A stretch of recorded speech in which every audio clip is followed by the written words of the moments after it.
Hey everyone, 40 के बाद pen को अवॉइड करना थोड़ा मुश्किल हो जाता है अगर आप किसी भी एक्टिविटी में हैं या अगर कुछ आप नहीं भी करते हैं तब भी आपको कभी ना कभी ऐसा होता है कि आपके नी में, हिप में या एंकल में इश्यूज आने शुरू हो जाते हैं।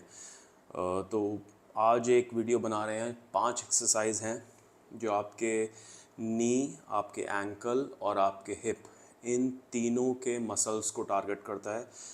छोटा सा रूटीन है 5 एक्सरसाइज का, 3 सेट आप कर सकते हैं 10 से 15 रेपिटेशन तक। डिपेंड करता है कितना आप लोड ले पा रहे हैं, कितना आप रेजिस्टेंस ले पा रहे हैं। बेसिक इक्विपमेंट, आपको एक छोटा लूप बैंड का सेट ऑर्डर करना होगा, ये बहुत आराम से मिल जाता है आजकल। और एक लंबा लूप बैंड का सेट ऑर्डर करना होगा। 4 से 5 मिनट आते हैं एक सेट में, तो आप अपने हिसाब से उसको स्ट्रेंथ उसकी आप मैनेज कर सकते हैं। एक छोटा सा रूल होता है इलास्टिक रेजिस्टेंस का, कि अगर आपका बैंड जितनी अभी लेंथ है उससे 2 गुना ज़्यादा लंबा हो रहा है तो इसका मतलब वो बहुत आसान है आपके लिए और आपको रेजिस्टेंस इंक्रीज़ करना चाहिए। If you are using super heavy band and still you can pull it apart, so I suggest you can use 2 bands instead of 1 to create enough resistance for yourself. That's very personal choice, कितना hard आप जा सकते हैं और कितना तगड़ा है कोई, तो उसके हिसाब से आप अपने रेजिस्टेंस को एडजस्ट कर सकते हैं। मैं यहाँ पे यूज़ कर रहा हूँ हैवी बैंड। स्टार्टिंग करते हैं हम एंकल की स्ट्रेंथनिंग से। बैंड को आप पैरों के पास, पंजे के पास लगा लेंगे। थोड़ा पास आते हैं।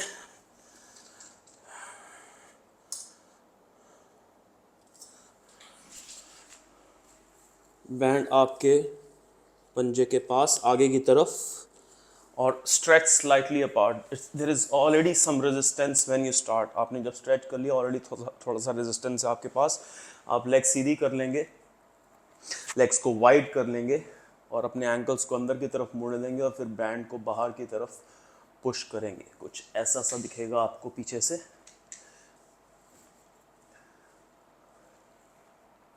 इसके 10 से 15 रेपिटेशंस। बहुत बार होता है कि आपका कभी एंकल ट्विस्ट हुआ हो, चाहे वो बचपन में हुआ हो, लेकिन जब आपने रनिंग शुरू करा, जब आपने ऑफिस जाना शुरू करा, लेट 30s 40s में जाके आपको एंकल्स में पेन होने लग गया। सो हो सकता है कि बचपन में कोई एंकल ट्विस्ट हुआ हो, उसकी वजह से लिगामेंट्स वीक रह गए हों और आपको पेन जाके 40-50 साल में हो रहा है। Very much possible. सो किसी भी एपिसोड को आप अवॉइड नहीं कर सकते इंजरी के। कब हुआ था, क्यों हुआ था, कहाँ हुआ था, बट उसका आप इलाज कभी भी कर सकते हैं। कभी भी आप अपनी एंकल्स की मसल्स को स्ट्रॉन्ग करना शुरू कर सकते हैं। इसके 10 to 15 रेपिटेशंस, अबाउट 30 सेकेंड्स का रेस्ट एक सेट के बाद, और 3 से 4 सेट आप कर सकते हैं। बट रेजिस्टेंस एनफ होना ज़रूरी है। अगर बहुत हल्का लेंगे तो कुछ खास फर्क नहीं पड़ेगा। सेकंड आता है आपके हिप के मसल्स। बैंड को ले जाते हैं हम नीज के पास। बहुत कॉमन एक्सरसाइज है क्लैम शेल्स, बट जनरली लोग अवॉइड करते हैं, थोड़ी बोरिंग है, but create wonders for your hip muscles outside the hip. Knees को थोड़ा सा आगे रखेंगे हिप से, एंकल के ऊपर एंकल है, घुटना थोड़ा सा आगे है। ये वाला हाथ आप ज़मीन पे रख सकते हैं या हिप पे रख सकते हैं और अपने नी को अपार्ट करेंगे ऊपर की तरफ। 3, पैर से पैर नहीं हटना चाहिए। 4, 5, ये ऑलमोस्ट डबल लेंथ हो रहा है तो मैं इससे हैवी भी जा सकता हूँ। 5, 6, enough pressure on the outside hip. 8, 9 and 10। दोनों साइड करेंगे। एक साइड एक बार हो रहा है तो साइड चेंज करके 10, 9, 8, 7, 6, 5, 4, 3, 2 एंड 1। लास्ट रेप अगर आप होल्ड कर सकते हैं 5 से 7 सेकेंड तो और भी ज़्यादा बेनिफिट मिलेगा आपके हिप में। थोड़ा आइसोमेट्रिक कॉन्ट्रैक्शन हो जाता है। एक इक्विपमेंट और यूज़ करना होगा आपको। या तो आप 2-3 कुशन ले सकते हैं जो कि मोटाई आप अपनी लेग्स के हिसाब से मैनेज करें, या आप एक स्विस बॉल या एक पिलाटेस रिंग आता है, गोल सा रिंग होता है, उसको आप अपनी नीज के बीच में कंप्रेस कर सकते हैं। बास्केटबॉल या football, anything that you can manage to compress slightly. थोड़ा सा हवा कम करके you can use any sort of soccer ball or basketball to compress between your legs.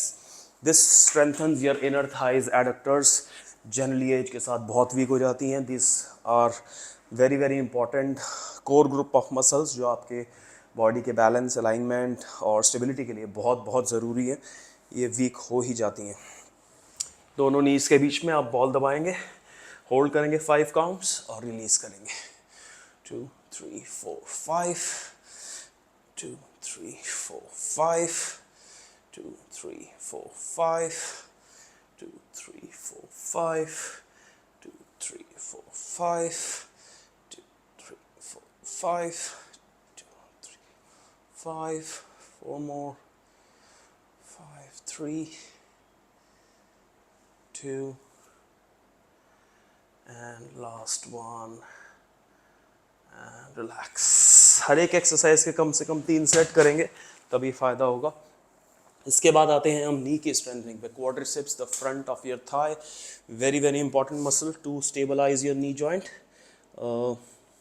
जितने भी ओल्ड एज पीपल हैं उनके लिए बहुत ज़रूरी है कि अपनी लेग्स को स्ट्रॉन्ग रखें।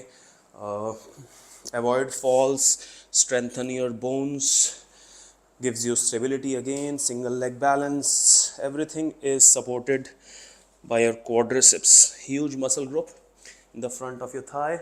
इसको बोलते हैं टर्मिनल नी एक्सटेंशन। किसी भी एंकर पॉइंट पे ये स्ट्रॉन्गेस्ट बैंड लिया है मैंने लंबे वाला, तो आप अगर अपने स्ट्रेंथ के हिसाब से लाइट लेना चाहें तो लाइट ले सकते हैं, डबल लेना चाहें डबल ले सकते हैं। This is one of the strongest band I have. Place it behind the knee, you are facing the anchor point, जहाँ पे आपने उसको अटैच करा है वहाँ आप फेस करेंगे। दूसरा लेग स्टेबल रहेगा, इस नी को थोड़ा सा बेंड करेंगे और फिर सीधा करेंगे। Try to squeeze your quadriceps really hard as you extend that knee. Pause for a second and let go slowly. झटके से नहीं छोड़ेंगे, आराम से। If you have balance issues, hold on to a chair और put one hand on the wall, works perfectly all right. या किसी को साथ में खड़ा करिए, उसके कंधे पे हाथ रख लीजिए, perfectly fine. Try to hold for 2-3 seconds and then let go slowly.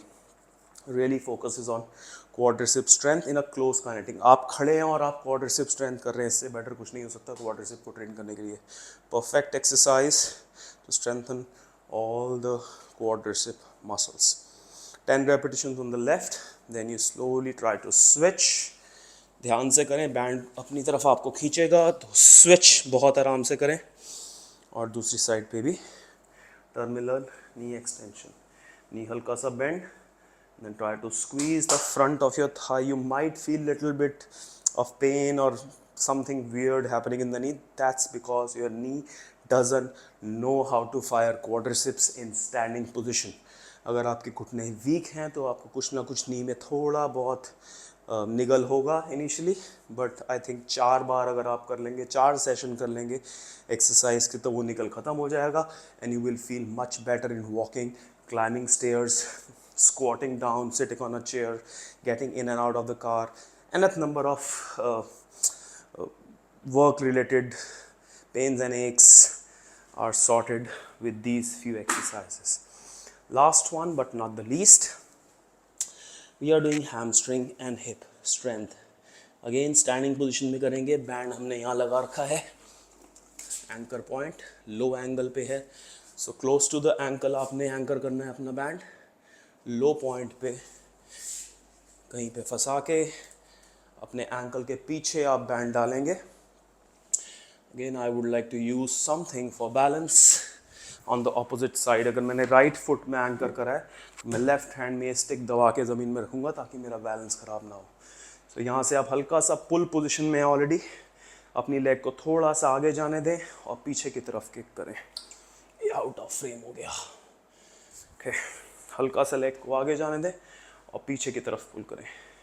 इसमें भी घुटना ऑलमोस्ट सीधा रहेगा। Try to squeeze your hamstrings, muscles of the back leg, and try to pause for a second and then let गो।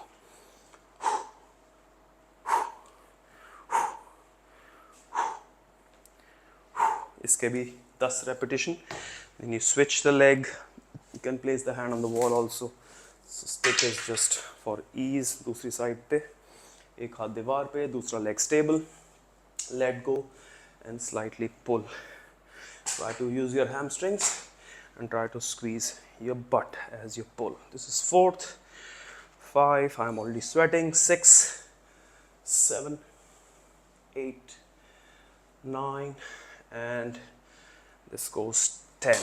सो हमने करा ankle का strengthening, the sideways lift करना ankle को, this strengthens the lateral ligaments. कभी ना कभी किसी ना किसी का एंकल ट्विस्ट ज़रूर हुआ होता है, सो बाद में जाके तंग करते हैं, उसको केटर करना बहुत ज़रूरी है। उसके बाद हमने स्ट्रेंथन करा आपका आउटर हिप, बैंड से, इनर थाई, बॉल से, then your quadricep, front of your thigh, then back of your leg with your hamstrings and glutes. Important exercises, way to go. प्रीहैब करते हैं हम लोग जब भी हम किसी एथलीट को ट्रेन करते हैं, हमें पता है कि उसके ऊपर लोड ज़्यादा होने वाला है, तो ये एक्सरसाइज पहले से ही इनकॉर्पोरेट कर दी जाती है शेड्यूल में, ताकि उसके जॉइंट्स जो हैं वो स्टेबल हो जाए और लोड लेने के लिए तैयार हो जाए। अगर आपके जॉइंट्स वीक हैं, पेनफुल हैं, तो इनको शुरू करिए, 4 से 6 हफ्ते में रिजल्ट ज़रूर मिलेगा। ट्रेल मिल्क का गन।